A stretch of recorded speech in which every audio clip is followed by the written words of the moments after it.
some of the ideas we will discuss tonight. Thank you. And now welcome, Cass. Let me hand things over to you.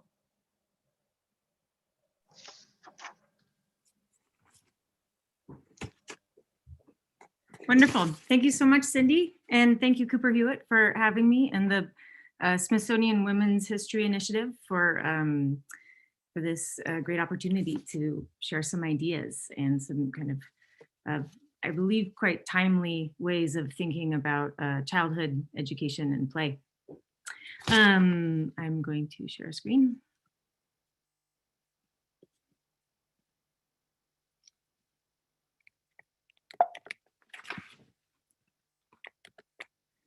So this is a slight departure from what you may have read on the description, in part because when we initially started talking about this talk and the programming, it was a different world. It was about this time last year.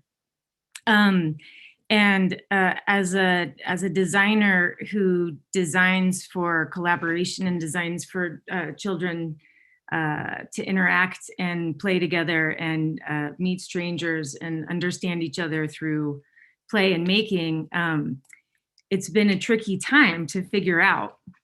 But I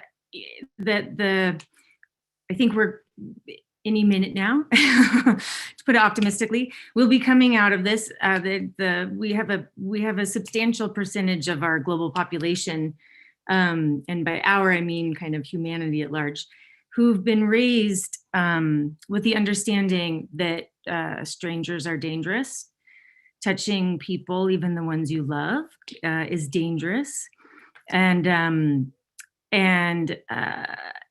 they are absolutely not in the habit of kind of collaborating, cooperating, and being friendly, for lack of a better word, with strangers. So in my mind, of course, play is the perfect opportunity to kind of reacquaint children. And in some cases, I think about the 1s and 2s and 3s that are coming up right now. It may not be reacquaint. It may be the first time that they're able to do that. And so I wanted to talk today and show some examples, both from my own work and from projects I've been involved in that have been evolving over time. And I should say are also a continuation of a lot of the types of education, alternative education, and play values that have been around for some time. So the title of my talk is of course three options. It's always a working title, but rather than designing for social distancing, which we're seeing plenty of, designing for social undistancing, right? And of course that's not a word, but it is a specific situation, circumstance that is different than designing for collaboration or designing for social interaction. And I would also say that there's something that's important that I want to talk about, which is playing with uncertainty. And this is visible in a lot of the work I'm going to show, not only because they're primarily open-ended materials or appropriated materials that don't have instructions built in, that don't have a clear right and wrong way of using them, but that they also facilitate a collaborative figuring out.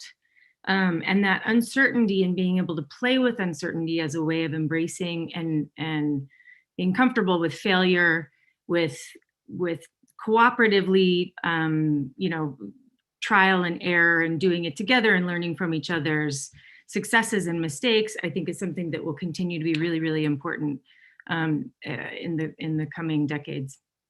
I mean, in the coming months, really. And so really, I think what I'm going to be kind of talking about, and of course what I'm thinking about, and I have a feeling many of you are thinking about, is designing for childhood in post-pandemic times. And so my first example, and of course I love this quote from Althea Gibson, one of the first Black athletes in international tennis who won the Grand Slam in 1956. And she said, no matter what accomplishments you make, somebody helped you. And I love that in particular in a kind of capitalist context where we celebrate the entrepreneur and the kind of the, you know, hard work of one and this overcoming idea. So I love the reminder that in fact we are all in it together. So in 2005-ish, I was working with the Rockwell Group, and we started working with a woman named Penny Wilson, who is a play worker in the UK, and Joan Allman, who's kind of a play activist in New York City, and a group of really incredible people who worked in early childhood and early education. And we were kind of, you know, doing and observing a lot of pop-up playgrounds where we would just bring cardboard boxes and loose parts or kind of found materials that children would appropriate for play. And in this, and these are some sketches that I made to kind of sell the idea to a few different parks and places that we wanted to do it. And oh, I guess this is a little later. That says 2010. So 2005 through 2010, we were kind of doing this. So what I think is meaningful or particularly relevant about this is the idea of kind of figuring out how to use something that is different than what it was designed for. So I call that appropriation, where you would, in this example, like, who knows what the boxes and cardboard tubes are making. It may be a ship, it may be a monster, it could be a dragon, it could be none of the above. But, you know, with the transformation that happens in play, it's both a table and also a monster. So there's all kinds of different kind of like taking something and using it for kind of what you need. And of course that happens through also a kind of resource management. So children sharing, are you using that? Can I borrow that? Are you done with that? How about I build onto yours? And so the way that in playgrounds and in public spaces, children often wind up playing with children that they didn't know, or maybe didn't know that they liked, will be through these things kind of winding up being together or sharing resources. And this is a nice quote from Sir Ken Robinson, who we lost recently, unfortunately. Most great learning happens in groups. Collaboration is the stuff of growth. And just a really kind of brief overview, a couple points that in 2012, I worked with Liz Hirsch, who was the school director at the time, and Wendy Seligson, who was the executive director of the 14th Street Y and the Early Education Center. This was a rooftop playground, and this is on 14th Street in Manhattan. And so there's no yard, and this particular rooftop is tall enough that they had a really interesting, you could see kind of into the back of a lot of buildings. And so I wanted to give a vantage point that children wouldn't normally have. And so part of this playscape was intended to kind of get them even higher to be able to see parts of the city that they might not be able to see usually. And then also, of course, give them a kind of open-ended way of mostly moving their bodies around. The gross motor skills were kind of important, as well as these kind of plugins. So this whole thing was a wooden deck, and there would be, there are these kind of experiments that can be used in any number of ways. So they kind of wound up being like plug-in posts that had kind of color and light play, could become a tent, they could collect water or snow, a wind chime. And so I think what was really nice about this is, again, the kind of playing with uncertainty. And in this case, rather than figuring it out with their, hands and brains, they kind of came to understand through their bodies, through engaging this playscape, and in particular, these kind of curves and slopes with their bodies. And there was a whole, this curve is repeated in ways that they could, so there was like I had some kind of curricular ways that the teachers could also use it if they, so that it could be kind of an outdoor playground. And of course, a quote from Fred Rogers: "Play is often talked about as if it were a relief from serious learning, but for children, play is serious learning. It is the work of childhood."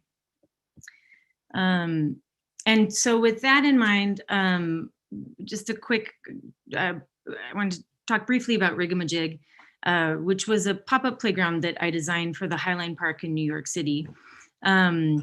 And while it was being used on the Highline, I got feedback from quite a few educators that they really were finding some great opportunities in the classroom and kind of curricular specific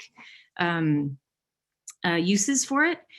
And I think that one of the design intents in this was that it had the feel of something that was not designed, right? I didn't want this to feel like a toy, which it's solid solid wood. It has it's larger. It's intentionally the longest plank is larger than one child can kind of manage on their own. So they need each other in this way that I think is quite special. The hardware, these big nuts and bolts, and I designed them to not need any tools, because when I was seeing children playing with something that requires a tool, especially something where you're up and down and over and grabbing stuff, I want to narrow down the opportunity for frustration. And I know that as an adult, I set my wrench down and it's gone for 20 minutes before I can find it again. So I tried to make it very intuitive to use in terms of that the nut and bolt are both really big and kids can turn them really easily. And it's kind of fun to watch the 3s and 4s understand righty tighty, lefty loosey with the nuts and bolts and the holes. And of course, all of the planks are modular, so they all line up, and it's very quick. I wanted them to spend less time understanding Rigamajig as a system and more time being able to kind of make something bigger than themselves, right? So what this is about is whatever they want to make, rather than as much as it's the act of making. I didn't want learning the system to be the point. So I wanted them to be able to intuitively understand the system in order to make things that are bigger. So these are some images that I just grabbed off of our Facebook. And so if I was able to see kind of where they were from, I labeled them. But so these are from schools, and you can kind of tell some boys and girls clubs, and one in particular, and this was a quote from someone who reached out and wanted to share. The increase in our group's cohesion since receiving Rigamajig has been drastically noticeable. Working with children in varying degrees of disabilities, this type of play has helped the youth appreciate what their peers have to offer. And so this was in the City of San Bernardino Center for Individual Development. And it's a regional recreation center that focuses on providing programs for people of all ages with intellectual, developmental, and physical disabilities. And so Rachel Keyworth sent us this, and along with the photo of kind of one of her groups who have come back to Rigamajig a number of times. And it makes me incredibly happy that, of course, as well as children figuring out what to do with Rigamajig, different centers are figuring out, and different teachers are figuring out what to do with it. I designed for other people to design, right? And so in that way, not just designing with the parts, but thinking about how to use the system and kind of who could this serve, who could use this type of play or this type of creating. The Detroit Public Schools has quite a few kits that were gifted through a grant through Kaboom and GM, General Motors. And I love, again, this makes me so happy that the stool is incorporated, because they needed to build something not only bigger than themselves, but bigger than themselves. And some of these photos also, I like to use photos that are kind of on our social media and posted by the schools, because when you often with toys and children's products in particular, when you see the image that they want you to see, that's quite posed. And from doing numerous photo shoots with children, they don't often smile when they're playing, especially if it's something that they're concentrating on, like they have a concentration base. And if you tell them to smile, it doesn't look like the kind of smile that you want to have in your, so what I love about these photos is that you can see, first of all, that it takes 6 to 8 hands to do any number of these things, and also just the kind of intense engagement and concentration, as well as often kind of all needing to be in one little place in order to figure something out. And of course, like I said, kind of learning, I love this, the child in the background kind of learning from what the others are doing in order to kind of help her figure it out. And this image I wanted to include because there's an idea, and I think even I had an idea of how much room, how much space classrooms or facilities needed in order to kind of use a material this large. And I love this because it's like, no, you fill the amount of space that you have. Again, you appropriate a space to use this material. And if you have only a little aisleway, then you build in a little aisleway, right? So the constraints are whatever you need them to be. Yeah, and again, just kind of the helping you hold this while I do that kinds of moments. And the other thing that I wanted to talk about that relates to, that can be kind of exemplified in Rigamajig, but also relates to the kind of playing with uncertainty and kind of figuring out or kind of inventing as you go. This is an example of, oops, wrong one. Hold on one second. Sorry. Let me share.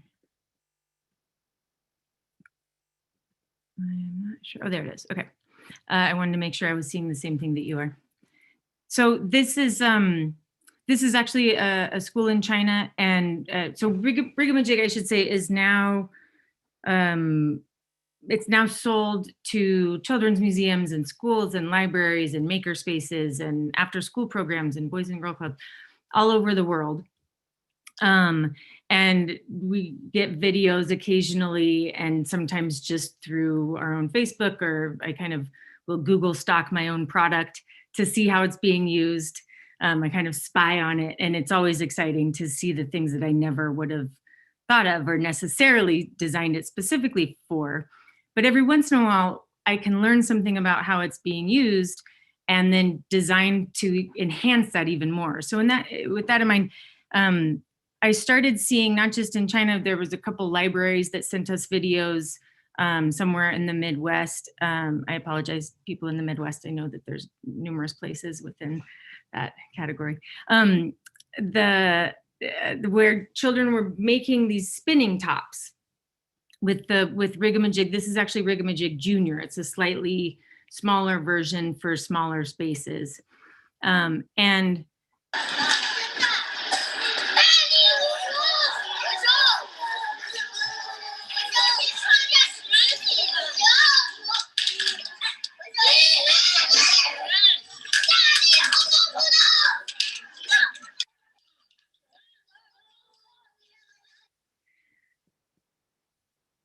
so what happened after I saw this is I said, wow, well, what if there were colors and patterns and different shapes that if they made a spinning top, they could play with optical illusion and with sound and with kind of different ways of using a fulcrum point, or the different types of bolts that might spin differently based on what they.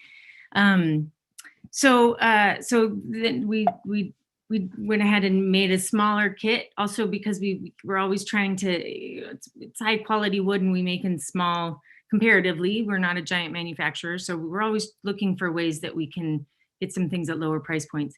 So this is kind of a smaller kit with these colored parts and pieces that when they're spun, of course, like they make all kinds of illusions and different color patterns and things like that. And of course, just other critters like what you see here. And then my last kind of example of kind of my three themes: the social undistancing, playing with uncertainty, and designing for a post-pandemic existence, which will come, is in Anji play. And quite honestly, Anji play is, in my mind, an incredible example of most things that are ideal. But in particular, I think many of the themes that I mentioned relate. And this is a quote from the woman who kind of invented / developed, founded this Anji play model of education. And one of her guide, like yes, this quote, Anji play is founded on deeply rooted trust in our children. It is at its core a movement of love, risk, joy, and reflection.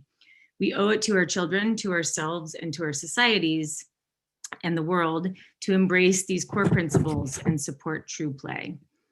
And true play is what she would consider play that is, and it's very similar to a definition that I learned from Joan Allman and Penny Wilson.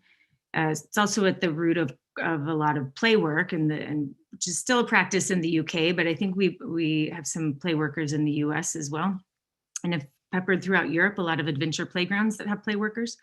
But the kind of underlying principles of free play, which Ms. Chung calls true play, is that it's freely chosen, intuitively driven, and child-directed. And so again, I just think that the 5 principles of Anji play, love, risk, joy, engagement, and reflection, are going to continue to be more important than ever before. So this is a snapshot of any typical day at an Anji play school. So there are now over 600 Anji play schools worldwide. There are some really excellent people led by Jessie Kofina and who have been helping to bring the Anji play model outside of China, and kind of I've been part of helping them imagine what it might look like in other places, in the interest of the part of the Anji play principles is that things are context specific. So for example, when I visit an Anji play school in a densely urban area of this, the Anji region or Anji province in China, or even now there's an Anji play school in Shanghai, it looks very different and the materials are very different than an Anji play school that's up in a bamboo forest, because there are also a lot of those. And a good example of this is that in the schools, and I think in a couple of the videos I may show, these are very common construction ladders, and some of them are made out of bamboo, and a lot of the ways that they might transport materials are with, say, a woven bamboo basket.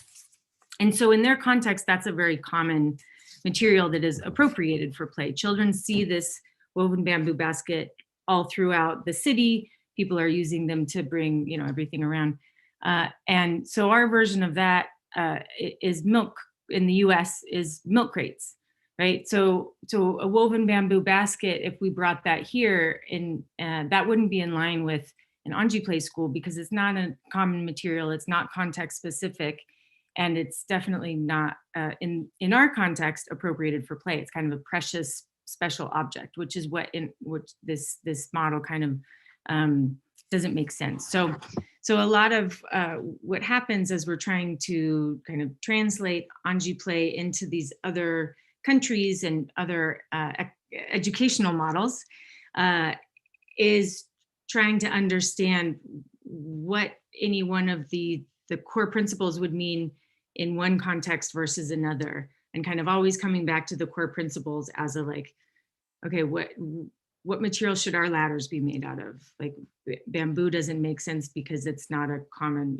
should it be this aluminum ladder that children see all over the world and in their garage? And It's been a really interesting project, and I continue to learn from it. And I just wanted to show, to share a video. Here it is.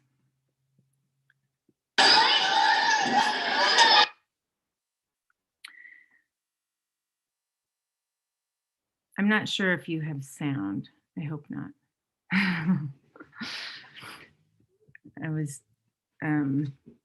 so these courses, all of these ladders and barrels and everything you see is brought out at the beginning of the day by the children. So all of this is put away. There's no instruction given.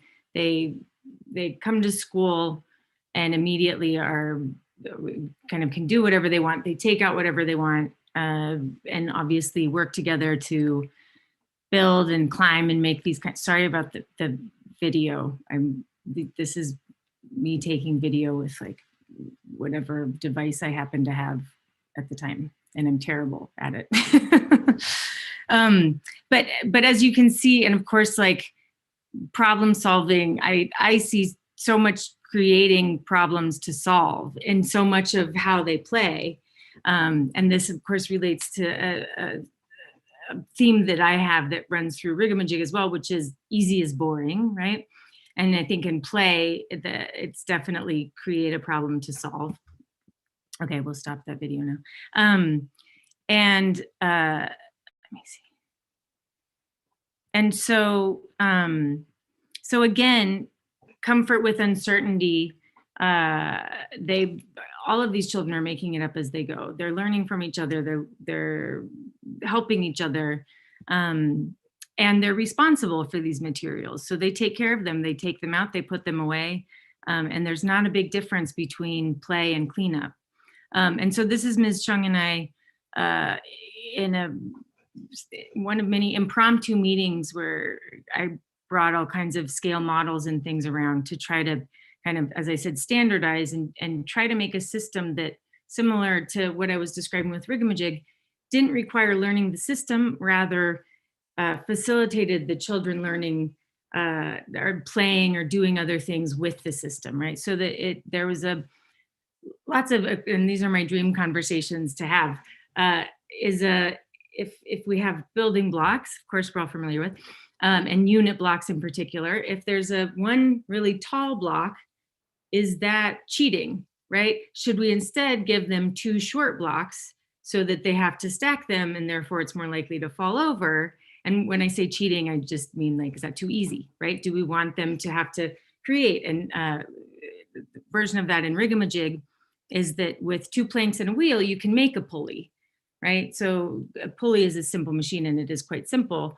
And so at first I thought, I don't want to include a pulley in Rigamajig. I want them to make a pulley. But in fact, there's moments where it's like, well, 1 in 300 times it's played with, someone will make a pulley. Why don't we just give them a pulley? And then it becomes a cue to make other things that will use the pulley, right? So actually in Rigamajig, there is a constructed complete pulley, which at some point I felt like I was cheating. So again, designed to facilitate comfort with uncertainty, right? What is this thing? How do I use it? And so this is just a kind of example of the materials. So this is now the kind of material taxonomy of Anji play, the model. And then I just wanted to show scale again, because this is approximately a 4-year-old. And let's see. And then again, I think I wanted to show another example of kind of invention, creative, collaborative, playful invention. In the process of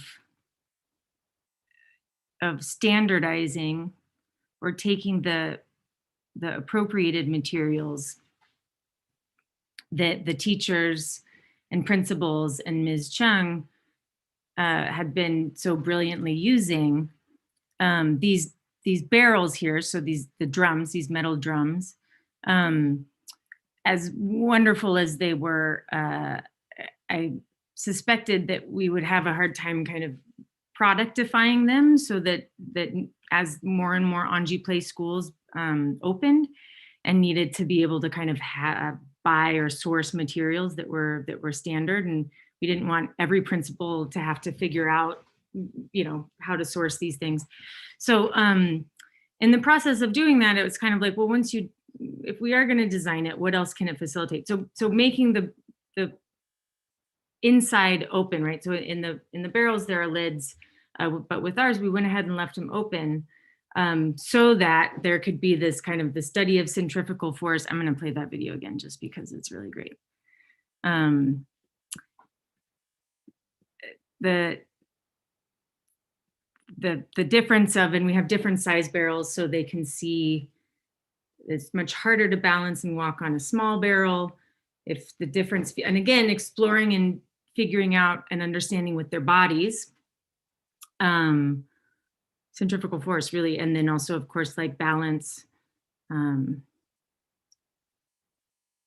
these two were yelling at everybody who was going across and telling them, when it was clear, when you can stop or go.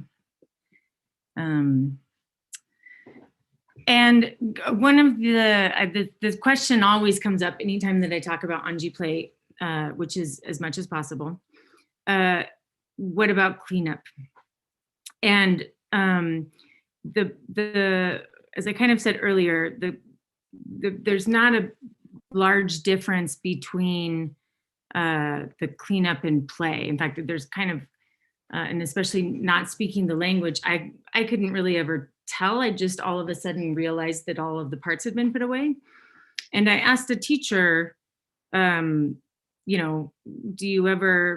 it ever take too long? Or I think one time we were watching and there were two children that were just like bringing, for every block they put away, they'd bring out two ladders in order to carry back a plank, like the most elaborate system of putting parts away. No efficiency whatsoever, which is play, right? And she said, why would I said, do you ever ask them to hurry up, or do you ever kind of say like, enough, let's go, just put them away? Because most of the other class had gone back into the building for lunch or something like that. And she was kind of like, why on earth why would I do that? And I was like, well, because you've got to go whatever is supposed to happen in the classroom. And she's like, why would that be more valuable than what's happening out here? And I realized like, of course, like I after working with this model where play and exploration and failure are implicit in every part of it, there was still this big shift that to understand that the classroom is not more valuable than what happens in the yard, and so that's all just to say I wanted to kind of show a section. And again, I apologize for my terrible videography, but this yellow cube that you see and this green and the pink cubes in the background, they're very heavy. This yellow one is the smallest actually, and they get quite large. And they need to be put away often in kind of a specific order. And so not just kind of getting them there, but also fitting them into the spot requires an understanding of spatial dynamics that is kind of blew my mind. But so this is kind of a snapshot into the cooperation and play and joy that happens even in cleanup, which is something that in a lot of schools that I work with, the teachers assume that they have to do, or the children aren't used to embracing it as part of the play, and therefore the teachers wind up doing it whether or not they planned it that way.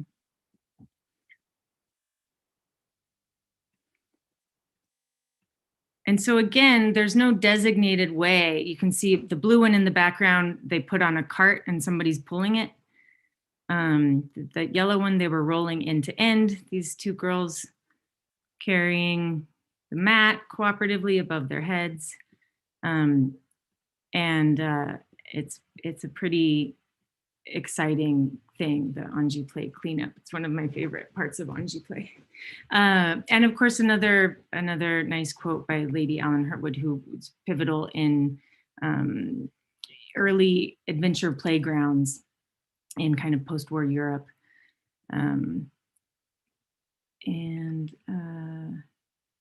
That's it. The one thing that I can't really show images of, but that I'm very excited about, and I think will be kind of it's in my mind a bit of a case study, even though I think we feel pretty confident in its success, whatever success will mean, which I think in this case it means that it will engage the kind of cooperative play and the playing with uncertainty and the comfort in abstraction and things. Is I'm working with the Liberty Science Center, and we are designing Liza Rawson and the team there. We're designing a new play space and the kind of early learners toddler center.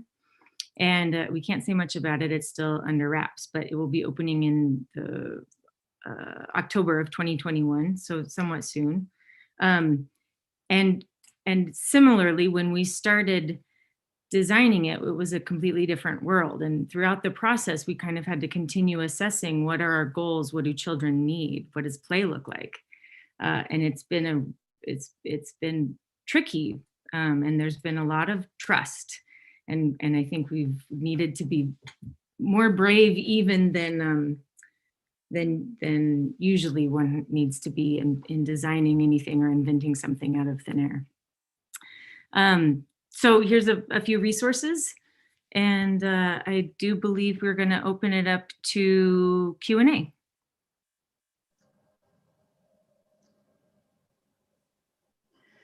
I guess, thank you. That was a great presentation. Yeah, we have some very good questions from the audience. So I can read those out to you. Okay. Okay, I'll start with Kenny Arnold. I'd love to hear if or how you like to engage children as co-designers. What types of questions or prompts do you use in your design practice? Yeah, so I would say the project where this is most seamless is with the Anji Play schools in China, because their principals and teachers are constantly prototyping. And so, for example, at some point, I was working with one of the principals, and we were talking about ladders, and I said, well, what if, in the interest of easy is boring, or just kind of like having them kind of pay attention to what they're doing, what if we had the rungs at different heights, right? A ladder is, it's safe because it's the same each time. And so there's always like 8 inches or 10 inches. And I was like, what if it was like different with each rung? And I went back the next day, and she'd had the local carpenter make a few ladders with really inconsistent rungs, and the kids were playing with them, and then at some point with the barrels, I was like, what if is it going to be too heavy if we make a wooden barrel, kind of like like a cedar water tank, but and then we're like, well, it's very heavy, so let's make it smaller. And so we brought out this kind of, it had a smaller diameter than the barrels that you saw, but it was hollow and it was wood, so it was very heavy. And before they even got on it, the 2 or 3 children that one of the teachers had kind of pulled over to test it, they said, we're not gonna be able to walk on it, it's gonna go too fast. So they understood what the diameter meant in terms of them being able to, right? So again, yeah, I was these moments that my mind is just blown, like they understood the circumference and what it meant for, and so in that case, it's kind of like in Anji Play, it's kind of observing and kind of giving them different materials and seeing what they do with it. And kind of putting things out, right? And again, that since a lot of it is appropriated, it's not necessarily designing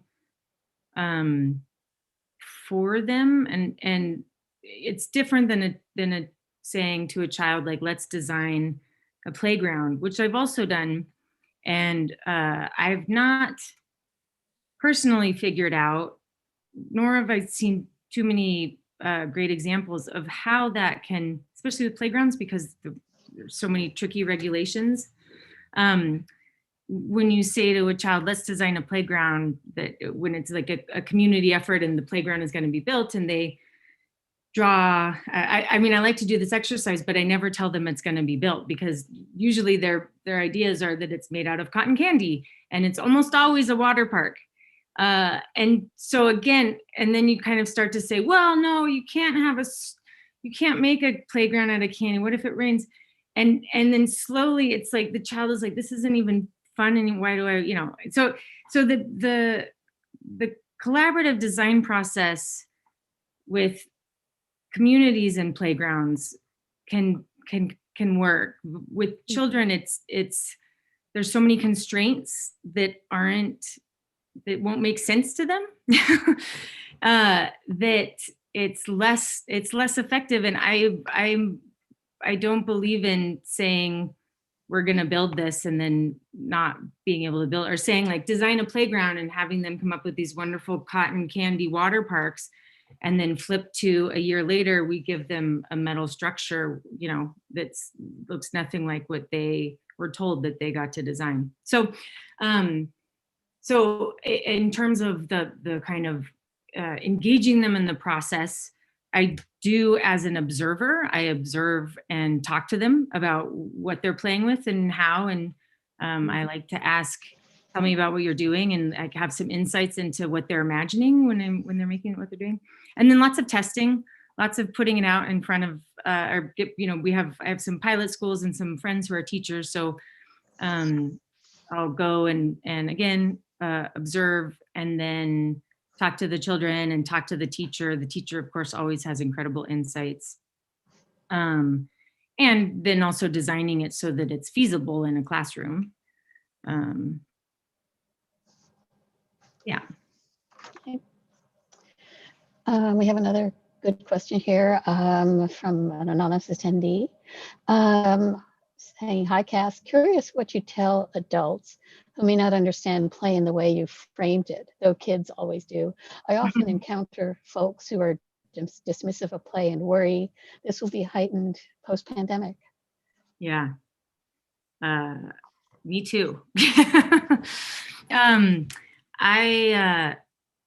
I do spend a fair amount of time, I hesitate to say educating, because I don't think I'm telling anybody anything that they don't already know. I think that we're born, and as children, we know exactly how to play, and we understand the value of play. And then I think that we begin pretending to be adults and convince ourselves that play isn't as valuable or as important as I think that inherently we know that it is. So I wouldn't say that I educate people on the importance and the value of play, but I think I try to help people remember and reconnect with what we already know about play, which is that it is formative, and it is, I mean, I would say it's as important as sleep and water and any other types of stimulation, being intellectually stimulated, physically engaged. Play happens in all of those, but I think even as its own kind of, not just therapy, but part of being human and way to experience ourselves. So I think rather than educating, or that, I think when talking to adults, I try to help them remember.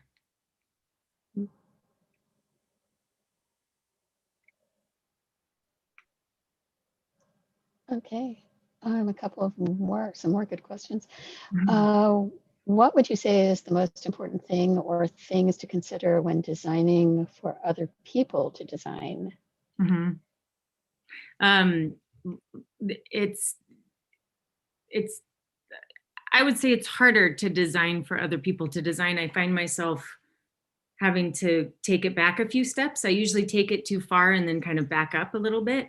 And it requires enormous restraint, really, because I'm a designer, so I do love designing things. And but that, again, like that kind of just seems too easy or just less interesting than designing something that I don't know how it'll be used. Or, I might have an idea of like, ooh, this shape looks like it could either be a cloud or a wing or like a sandwich, but I will design with that in mind. Like, oh, I would build this or that with it, and try to include like a broad range of things that could look mechanical, or it could look kind of anthropomorphic.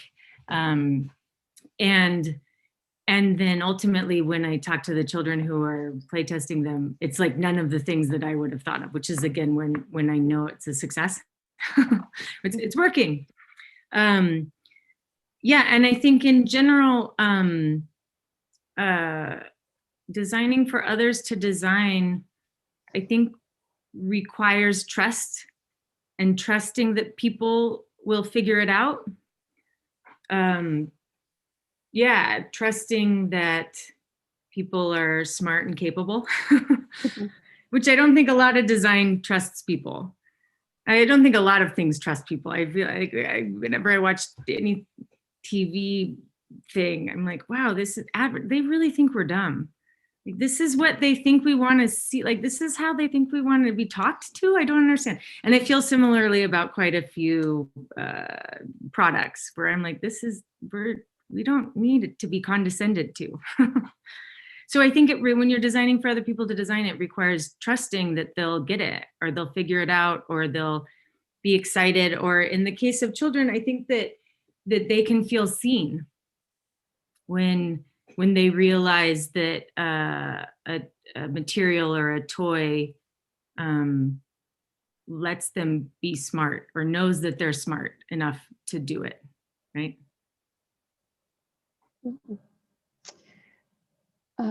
Thank you. Karen Feder asks, what would you recommend design students to do to be able to take a child-centered perspective when designing for play? We'll start by, and this is an exercise that my colleague, Jesse Cofino, who works with Anji Play Global, and Ms. Chung also, we learned this from Ms. Chung, but I think he does it most consistently and facilitates it most beautifully, is having people kind of talk about and draw or record or tell stories about their play memories, or our play memories, right? So like I was saying, I think that as adults, we kind of forget more than don't know. We already know, we just need to remember how to play, or the importance of play. And when you can have adults kind of connect with that part of themselves before they're starting a process, or if a design student or a designer is designing for children, to kind of remember that they can still relate to children, and they are not another species. They are a complete human that is younger than you are, but they're not a tiny human. They are just a younger person. They are a complete thing. And which I think then helps to respect them, which then I think also helps to trust them, to be able to kind of handle something large or heavy, or what might be commonly perceived as dangerous. And I think that it also, back to the principles of Anji Play, that love is a big part of that. I think that in a lot of the principles in design where there's trust or respect, there should also be love for the people we're designing for. And I think that is an important element for, for all design, but for design students designing for play, or for other elements in childhood. Yeah, I think we start with kind of reacquainting ourselves with loving each other.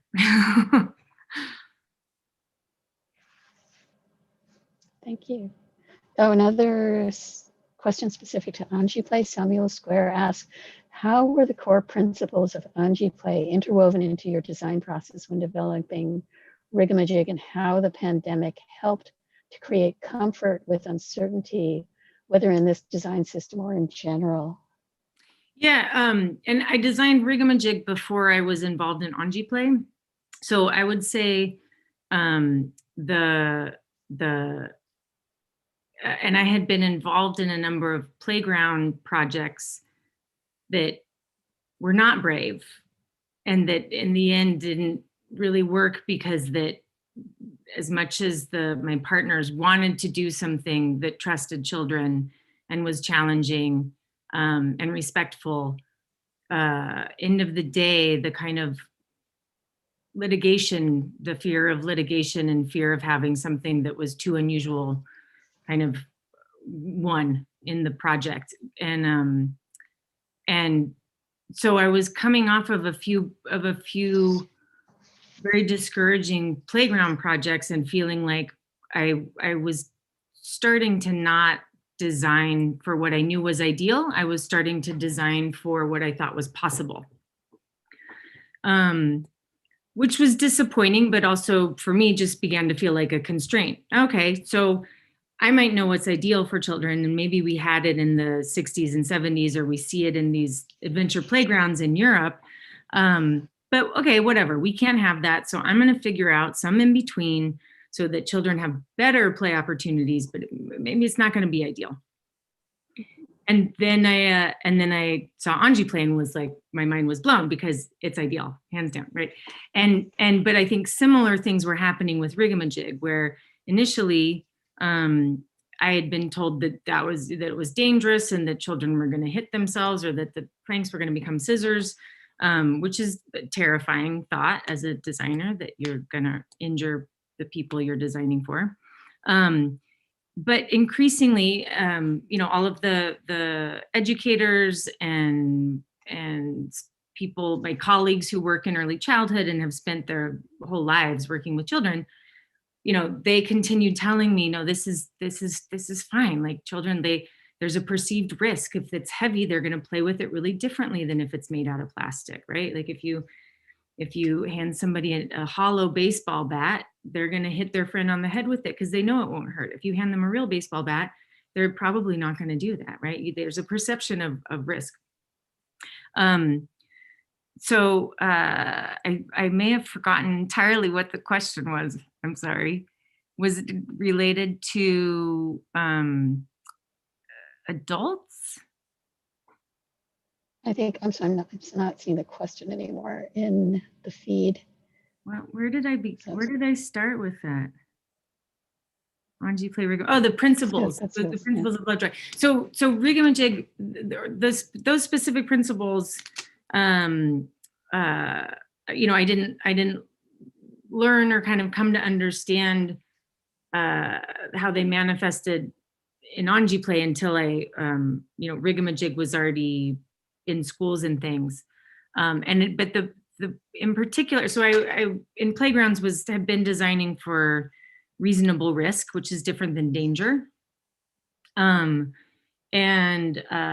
cooperation and problem solving, which is the kind of figure it outiness, and the open-ended, and like, don't give no instructions, don't tell them what to do or how to do it, let them figure it out. That's part of not only what's valuable in kind of the learning part, but also it's just more fun, right? That's back to my motto, easy is boring. Children love a challenge. That's both play and learning. So the thing that I never thought of as directly was love. And I think, like I said, respecting the people that you're designing for, respecting, in my case, childhood and children. But in the Anji Play schools, because it's not just the materials, of course, like it's in all of the pedagogy, you see it, the way that children treat each other is much different than anywhere else that I've seen. And it is love. It's not just respect or kind of empathy or, you're my classmate. There's a care there that's very unique, very inspiring. That links a bit to another question from Robin Widener. How would you manage the balance of frustration and rich challenges with differently skilled children? Yeah, and you mean I guess, I don't know if we can ask a clarification question. Yeah. So I'll respond to that as if you mean the frustration of children using the materials, not my frustration, because who cares about that? Yeah, I think that's what. So yeah, and this is a beautiful, when I was showing the images of Rigamajig, a couple of those classrooms, and my friend Mary Cunningham, who founded the New School in Syracuse, that was one of the first schools that Rigamajig is, and it's an inclusive school. So the children in the kindergarten through 8th grade are both on the spectrum and not on the spectrum, various levels of physical disabilities, and all in one track of learning, all working together. And she, and we'll see if I can tell this without crying. She had a boy who was on the autism spectrum, and he didn't play with other children, and he'd been there for a couple of years. So she'd known him for a year and something. He didn't play with other children, was incredibly smart, but not at all social. And when they brought Rigamajig out, he took to it right away. And the hierarchy in the classroom kind of shifted, it flipped, because whereas before, nobody knew how to engage with him, and he seemed so not interested in engaging with anyone else, the other children, but he was the expert. He was so good at Rigamajig, and everybody, would kind of like ask him to help them. And all of a sudden, like, popular is a strange word, but they understood his value in a way that maybe they couldn't before, because we often use our social skills as a way of understanding each other. So to be able to kind of work with somebody or play with somebody in that way, or I think with Rigamajig and a lot of the materials I shown, create and explore, and there's no right or wrong answer. So nobody can kind of make a better thing. Like it's not a competition, right? But some people, with the example of this boy, he'd figured out kind of how to engage it or how to make things work in a way that was much faster than the other children had. So she said that it was like he understood himself in ways that she hadn't seen, and then similarly, children understood him in ways that they never would have otherwise, and like kind of come to value all of the different, our neurodiversity as well as the diversity of abilities. So I think that any material that is open-ended in that way and facilitates cooperation, and particular kind of creative, imaginative engagement, can do that in ways that other learning materials can't.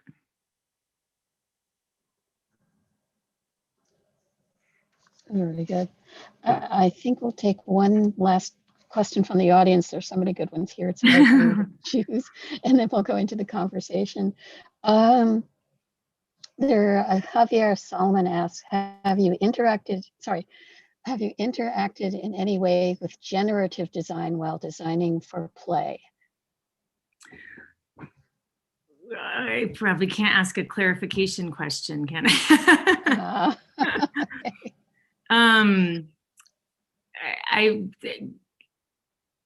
I have a couple different understandings of generative design. It's in my understanding, it's a little bit like the term design thinking, in that it's used in a lot of different ways. And like architecture would use the term differently than graphic design might. So, and there's some ways that I would just say, not really, depending on what the clarification would be. But there are other definitions or uses of that term that I would say maybe are quite what you mean, but the kind of that each version of Rigamajig gets the next, that through iterations of that are used, and therefore kind of, I wouldn't, of course they're prototype, but by the time we kind of sell them, we've already prototyped, and it's like our version of mass produced. It's not very mass, but and so in a way, the play generates the next designs. Like the example of the spinning tops, I think, is a good one. That I put something out there, children figured out a way to use it, and I said, "Oh, cool, you're doing this. What if we make that even like richer, like other opportunities within that thing that you discovered? So you can now play with sound and centrifugal force and patterns and optical illusions," right? So I don't think that's probably what you meant by generative design, but that would be a way that I could say yes. Thank you.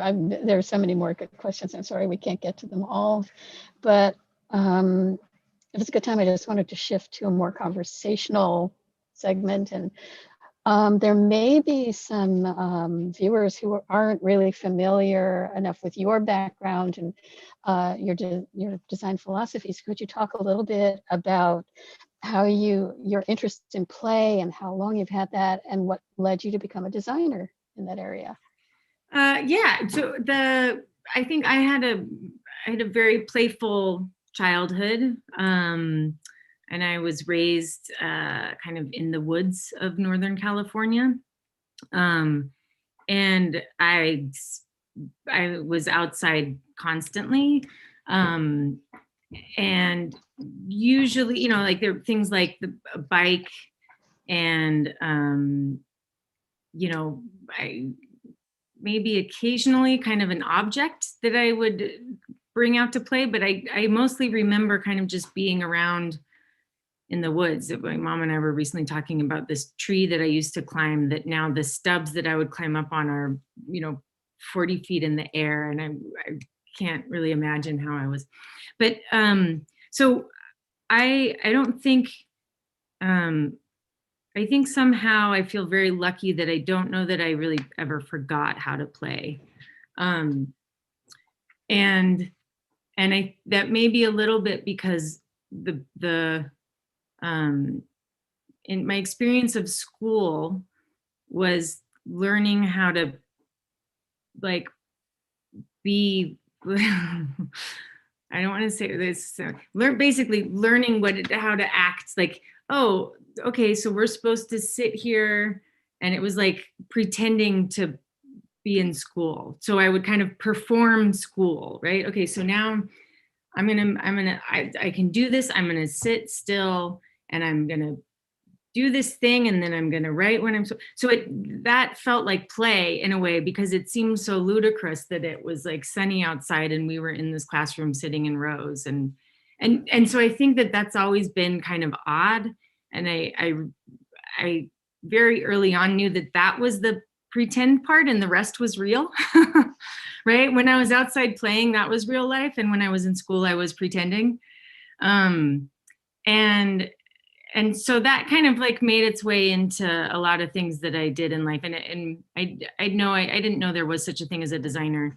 When I was in high school, we had a wonderful career center, but we had a filing cabinet. You'd open it up and it was like teacher, plumber, engineer, like the little folders of these are the 75 things you can be when you grow up.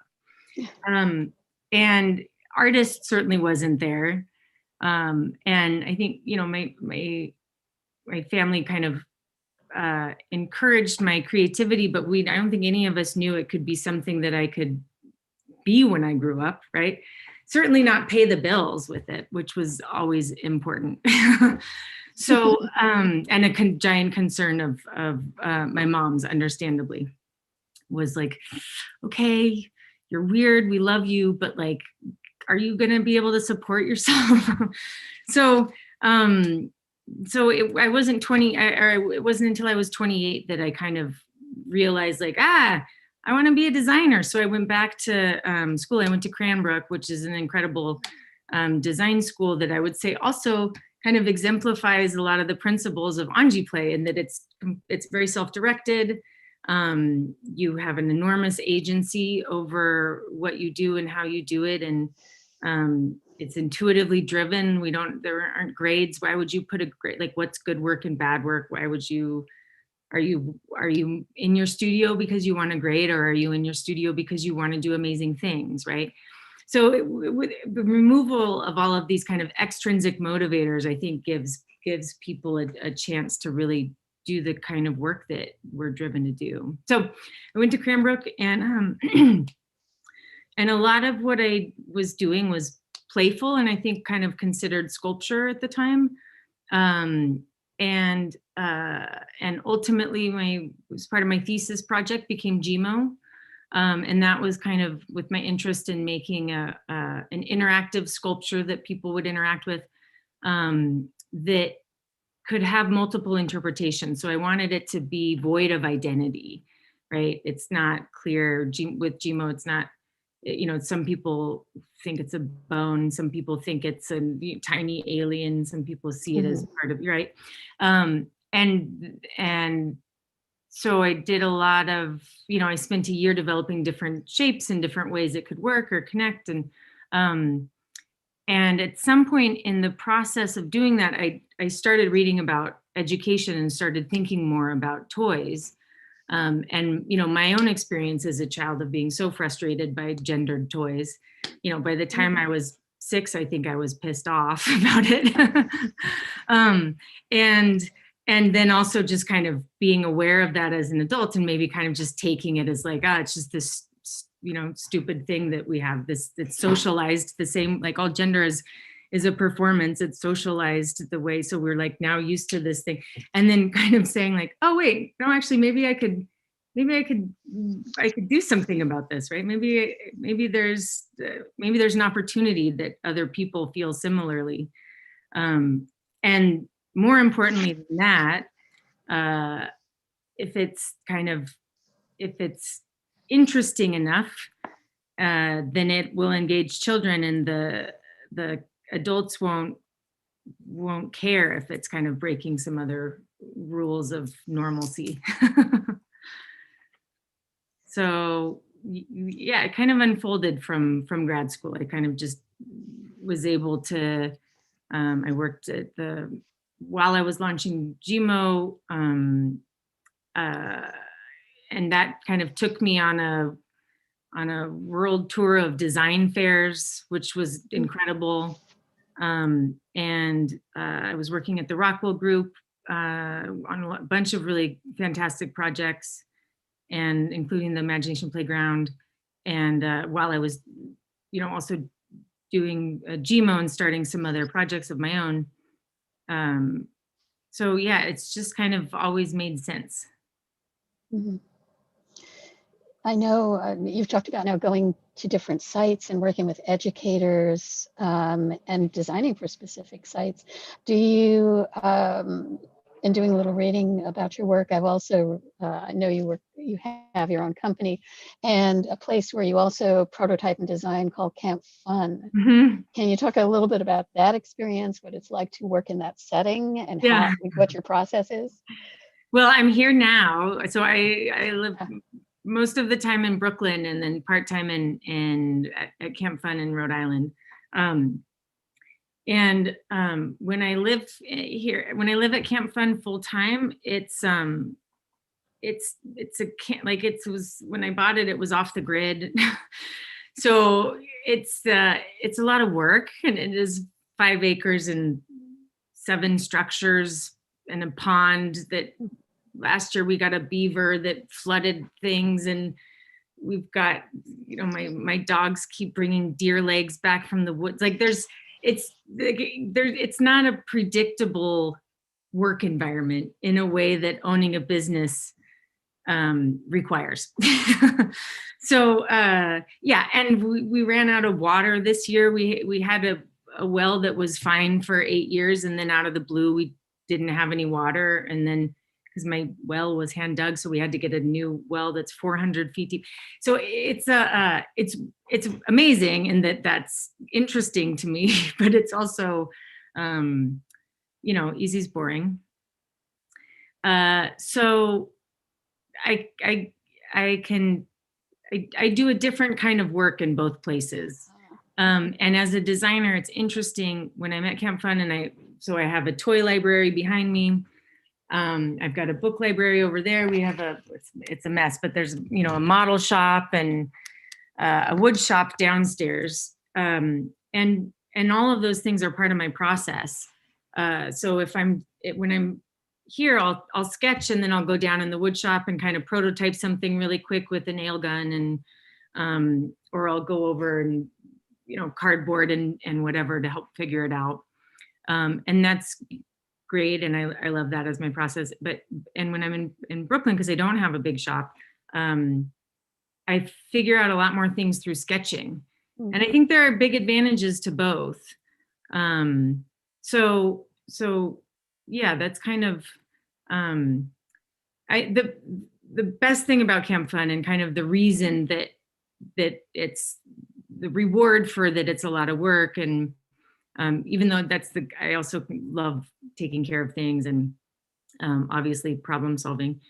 And I learned how to do plumbing because there's also this absurdly giant pool in the woods that the plumbing was broken. And I was like, well, I guess now I'm going to learn how to do plumbing, you know? So although I wouldn't say that's plumbing, it's like a pool is not full plumbing. But I have a really wonderful group of friends, artists and designers, and just wonderful people. And many of them have children, but you know, most of them don't. And we have a few gatherings every year where people will come either for a weekend or for a whole week, and we'll, you know, sometimes we'll have a project running throughout where all of us are collaborating on something, either for the property or somebody's work. And often we'll just play. You know, there is a swimming pool in the woods, and we have a giant trampoline in this pond, and I've put up a bunch of swings, and we had a sky platform for a while, which was this big platform we built in the very specific spot to stargaze. So it's kind of, you know, it's an adult artist queer summer camp, which is, I mean, the dream in my book. And so it kind of makes the rest of, you know, like having a drilling a well 400 feet into the ground with the thing going for 10 days. That only is worth it when I know that my friends and I will get to benefit from it. I'm just thinking about this, what you've described, and also this sort of leads me to a question about materials. I've noticed a lot of your work turns to wood, plywood, other natural materials, pattern and bright colors. Could you talk a little bit about what attracts you to those materials and visual elements? Yeah.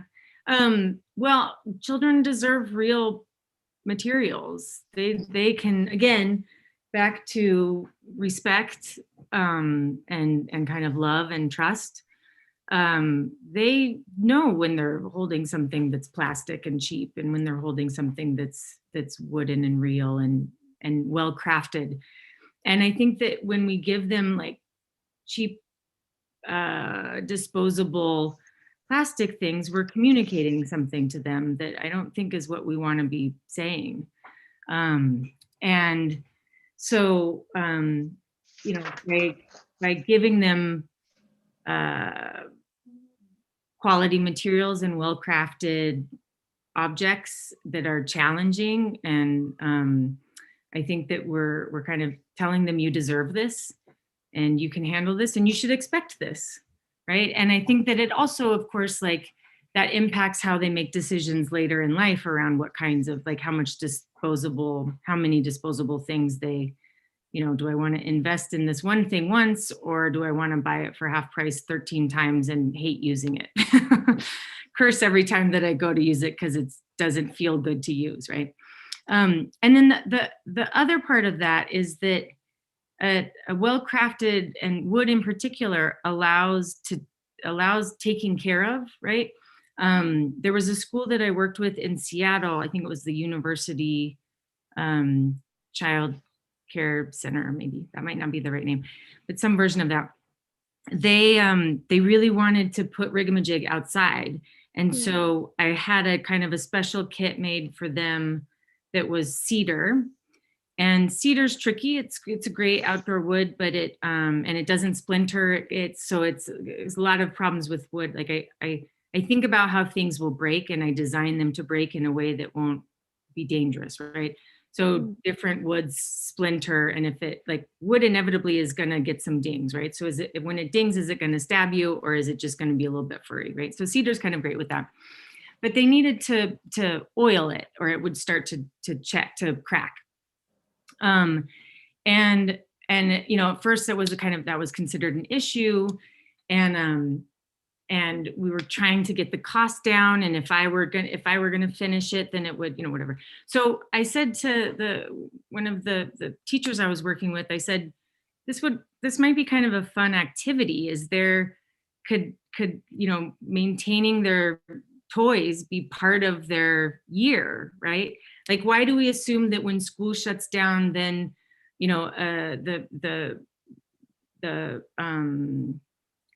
neighborhood woodworker or the maintenance crew comes in and fixes everything? Like, no, children should know how to fix things. They should know how to maintain things, right? And if it's maintained, it doesn't really need to be fixed. It lasts longer.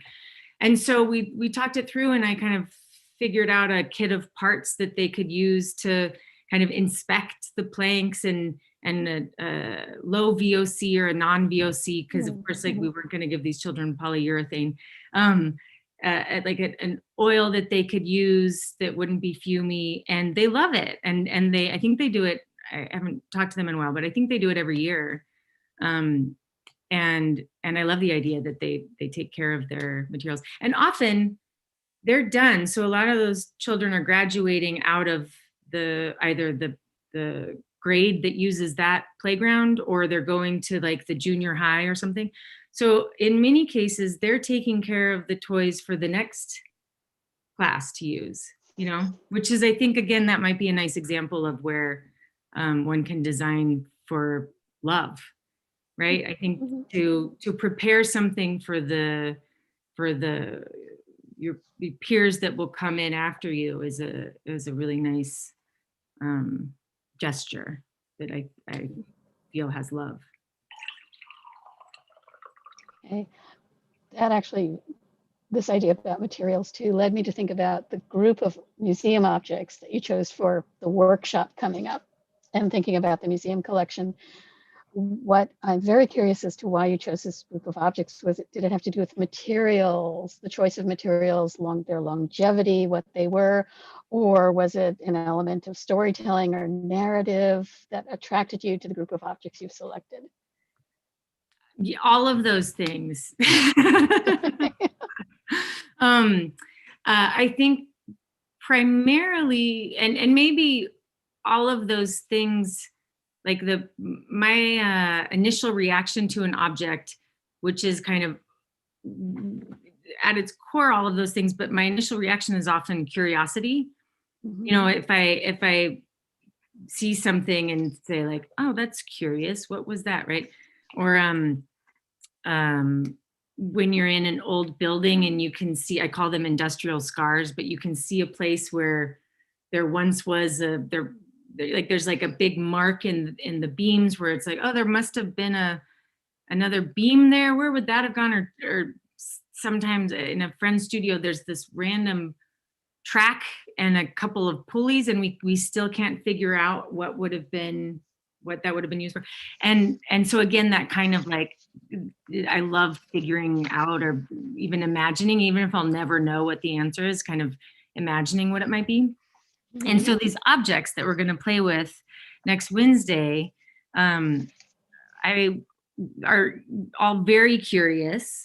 And you could describe them as kind of antiquated or obsolete in a way that I also think is very pertinent right now, because it took decades or centuries for things to become obsolete 100 years ago. And now things become obsolete like within a year.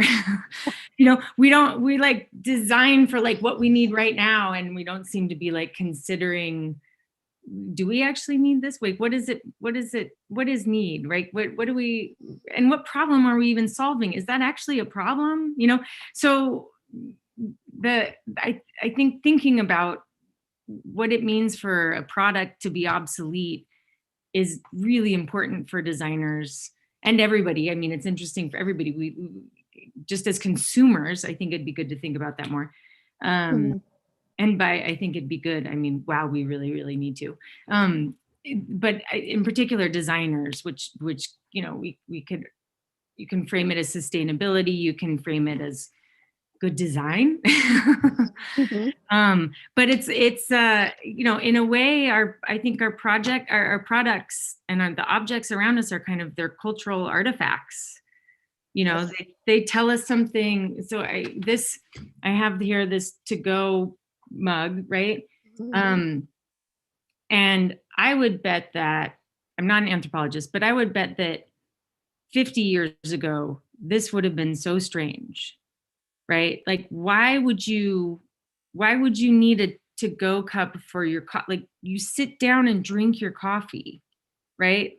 Like, and also, like, you have it in the morning with your breakfast. Why are you having coffee in the middle of the day? Like, and then the answer is like, well, because I need to work more. And it's like, well, get more sleep, or we'll stop working, right? So all of these, like, they're culturally very low, like they're so telling in ways that I think is interesting, and again, like, facilitates kind of a self-reflection that we don't often do until we kind of look around and we're like, what this is like, what is this? Why? And in 50 years, will anybody understand what this is? So yeah, we're odd. Yeah, that sounds great. As a design historian, I really love hearing some of these questions that you're asking. And I think the group you chose is fascinating. Oh, good. And I can't wait to hear you elaborate a bit on what they actually are and what kinds of contexts they lived in, or sometimes still live in. Yeah, well, I can't wait to see what the participants and what their contemporary take on some of these things are. So that's going to be fascinating. Yeah. Very good. I think we're about at 6:30. So I think that we are at the end of our program for tonight. And I want to thank you and everyone for joining us. And I hope that everyone will join us again next week for the workshop that you're going to lead, Tools for Imagination. Yeah, I hope so too. That'll be fun. Yeah. Thank you so much. And thank you to the whole Cooper Hewitt team that was so incredibly organized and fun to work with. Thank you. Oh, thank you.